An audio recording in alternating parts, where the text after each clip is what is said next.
పల్నాడు జిల్లా ఎస్పీ శ్రీనివాసరావు అధ్యక్షతన ఘనంగా అర్ధవార్షిక నేర సమీక్ష సమావేశం జరిగింది. అయితే ఈ సందర్భంగా ఎస్పీ శ్రీనివాసరావు మాట్లాడుతూ గత 6 నెలలుగా నేర గణాంకాలపై సమగ్ర సమీక్ష, ఇక కేసుల దర్యాప్తుపై పురోగతి, ఇక ప్రజల ఫిర్యాదుల పరిష్కార అంశాలపై చర్చించినట్లుగా తెలిపారు. ఇక న్యాయ, ఫోరెన్సిక్, పోలీస్, ఇతర శాఖల సమిష్టి కృషికి ప్రాధాన్యత ఇస్తున్నట్లుగా పేర్కొన్నారు. సాంకేతిక పరిజ్ఞానంతో దర్యాప్తు వేగవంతం చేసి ప్రజలకు స్నేహపూర్వక policing అందించామన్నారు.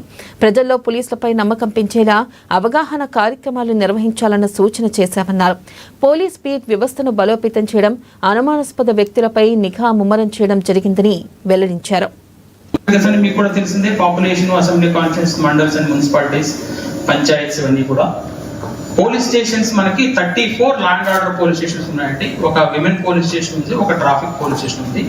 Total 36 police station in the district అన్నమాట. ఇందులో కూడా SHOs ఒక 11 మెంబర్స్ ఇన్స్పెక్టర్స్ స్టేషన్స్ హోల్డ్ చేస్తున్నారు. రిమైనింగ్ వాటిలో సబ్ ఇన్స్పెక్టర్స్ SHOలుగా ఉంటున్నారు. Next right.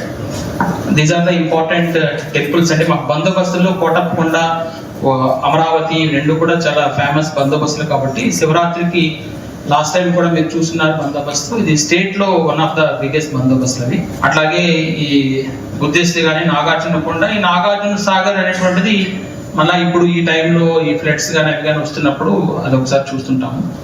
కొండవీడు ఫోర్ట్ ఇది ఇంకా చేయాల్సి ఉంది కాబట్టి అక్కడ పోలీస్ అయితే ప్రెజెన్స్ అయితే కనబడుతుంది. ఈ సత్రశాల ఒకటి, ఇది కూడా బందోబస్తు